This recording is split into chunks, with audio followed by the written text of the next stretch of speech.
आदरणीय राज्यपाल देवव्रत जी, मंच पर उपस्थित महानुभाव और इस सभागार में उपस्थित भाइयों और बहनों, सबसे पहले तो मैं राजेंद्र टिकिया जी का आभार व्यक्त करना चाहता हूं कि उन्होंने मुझे इस कार्यक्रम में आमंत्रित किया। आर्य समाज के 150 वर्ष के इस गौरवशाली कार्यक्रम में मुझे भाग लेने का मौका मिला। जब इस कार्यक्रम में आने का निर्णय हुआ तो मैंने पूछा कि मुझे क्या बोलना है, किस विषय पर बात करनी है। तो कहा कि आप आर्य समाज के बारे में कुछ बोलें। अब मैं सोचता हूं कि आर्य समाज के बारे में मैं आपको क्या बताऊंगा। आप लोग जो यहाँ मौजूद हैं, आप तो आर्य समाज के देशभक्ति की परंपरा के ध्वजवाहक हैं।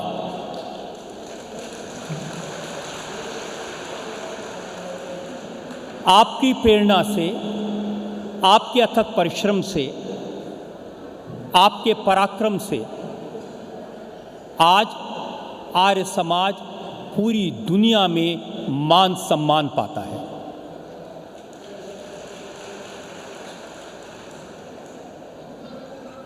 मैं तो आज यहां आपको नमस्कार करने आया हूं, आपकी शक्ति के सामने सिर झुकाने आया हूं।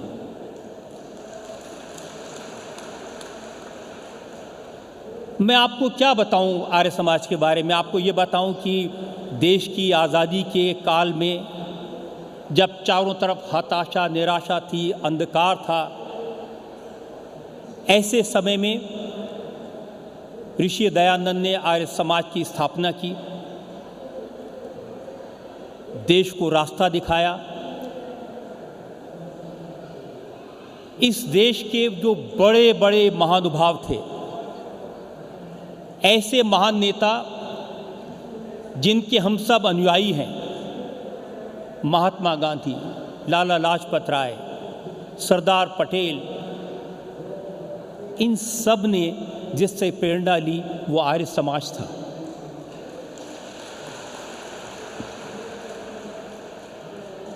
क्या आपको ये बताने की आवश्यकता है कि उस समय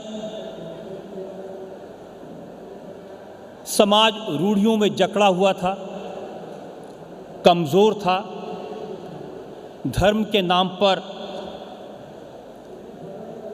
आडंबर था। देश आज़ादी की जो लड़ाई लड़ रहा था, ऋषि दयानंद ने इसे धर्म युद्ध का नाम दिया।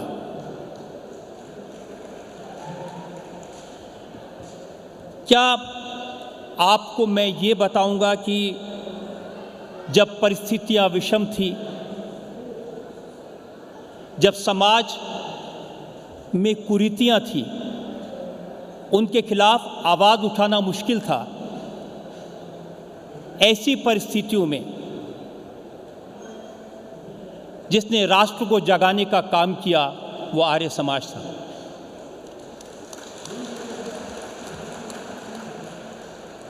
क्या आज ये याद दिलाने की आवश्यकता है कि जब हमारी विरासत को अंधेरे तहखाने में बंद कर दिया गया था, जिस समय हमारे देश की संस्कृति को, हमारे वेदों को, हमारे ज्ञान को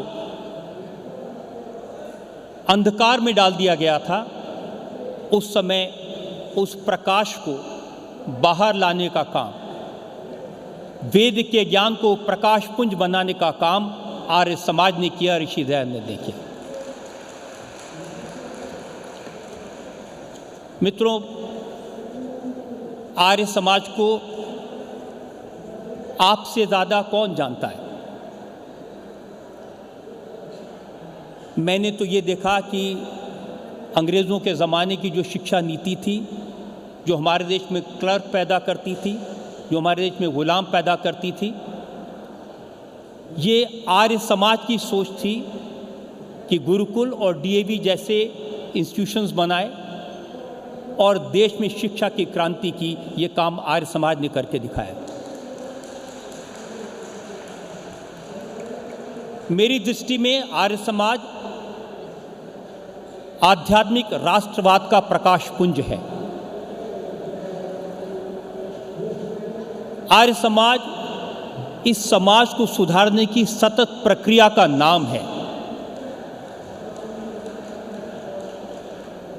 और ये सब इसलिए सफल हो पाया कि आप जैसे लाखों करोड़ों कार्यकर्ताओं ने, आपके पुरखों ने, परिवार वालों ने अपना जीवन खपा दिया आर्य समाज के 150 वर्ष को इस स्थिति में लाने के लिए। आज जब मैं धर्म के नाम पर अंधभक्ति देखता हूं,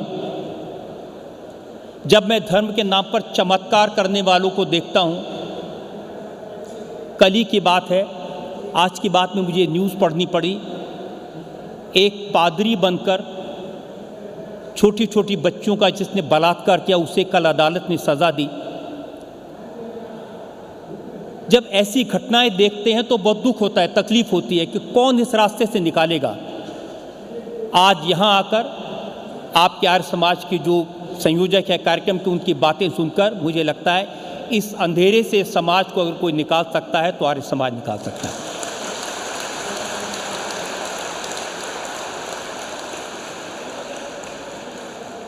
आज जब देश की बेटियों के साथ जुल्म होते देखते हैं, जब न्यूज़ में बताना पड़ता है कि एक हॉस्पिटल में एक डॉक्टर अकेली थी, रात में आराम कर रही थी, कैसे उसके साथ बर्बरता हुई, हर रोज़ इस तरह की कहानियाँ आती हैं, दिल रोता है। कोई सरकार, कोई सिस्टम, कोई व्यवस्था इसको ठीक नहीं कर सकती। लेकिन आज जब मैं आर्य समाज के बारे में सोचता हूँ तो मुझे लगता है आर्य समाज इसमें भी रास्ता दिखा सकता है। आर्य समाज ने विधवा विवाह को बंद किया, आर्य समाज ने नारी को सम्मान दिया। आज देश में नारी को कोई सुरक्षा दे सकता है, समाज को नारी के सम्मान के बारे में एक बार फिर से जगा सकता है, तो आर्य समाज ये काम कर सकता है।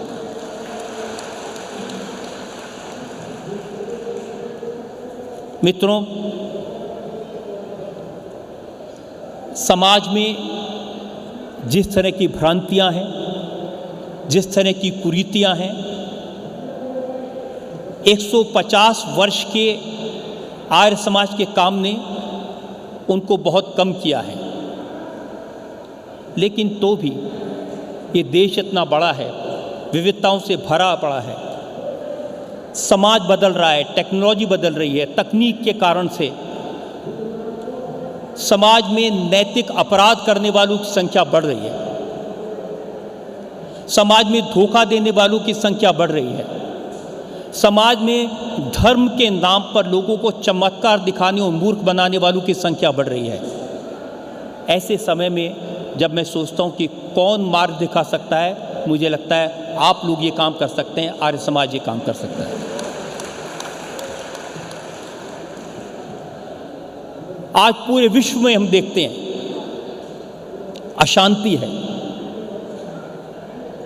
खून की नदियां बह रही हैं, मजहब के नाम पर बम बरसाए जा रहे हैं,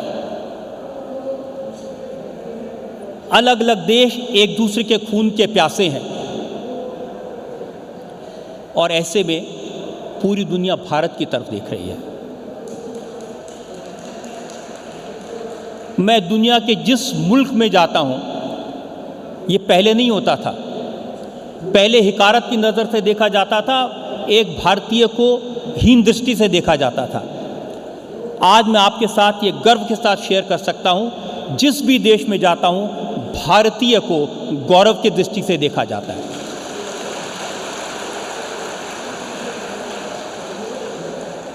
ऐसे समय में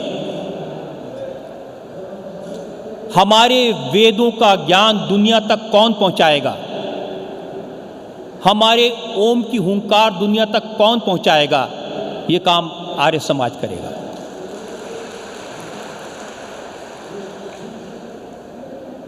मुझे नहीं लगता कि हमारे देश में कोई ऐसी और संस्था है जो हमारे विरासत को, हमारी संस्कृति को, हमारे ज्ञान को दुनिया के कोने कोने में पहुंचा सकती है, क्योंकि आप ऐसा संगठन है जो वाकई में दुनिया के कोने कोने में फैला हुआ है। मैं ऐसे अनेकों प्रतिष्ठित लोगों को जानता हूं जो आर्य समाज से जुड़े हैं, जिन्होंने आर्य समाज के लिए अपना जीवन दिया है, और उन सबके जीवन देश के लोगों के लिए आदर्श हैं। ऐसे लोगों से बहुत कुछ सीखने की आवश्यकता है। मित्रों, किसी भी संस्था के लिए 150 वर्ष पूरे करना कोई साधारण बात नहीं है, और ये 160 वर्ष जब आप पूरे कर रहे हैं तो मान, सम्मान और गर्व के साथ पूरे कर रहे हैं, ये और भी बड़ी बात है।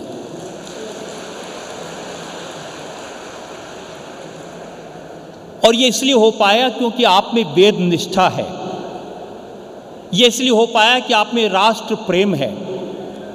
ये इसलिए हो पाया कि आपने समाज के गरीब से गरीब तबके को, वनवासी को, गरीब लोगों को, आदिवासियों को जोड़ने का काम किया है, और इसके लिए आर्य समाज बहुत बहुत अभिनंदन का पात्र है।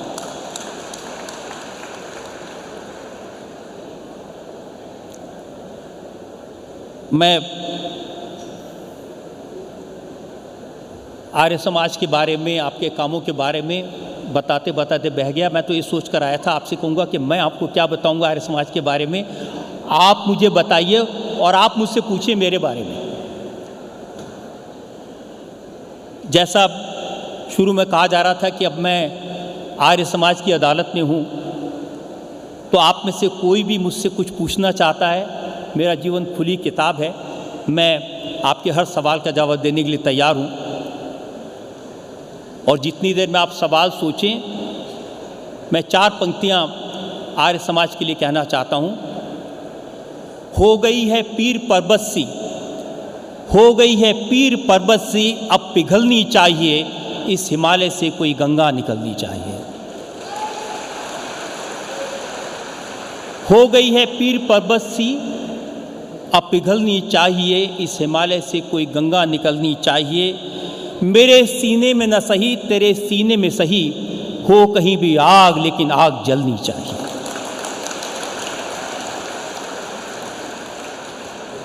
आपने मेरी बात सुनी, मैं इसके लिए बहुत बहुत आपका आभारी हूँ।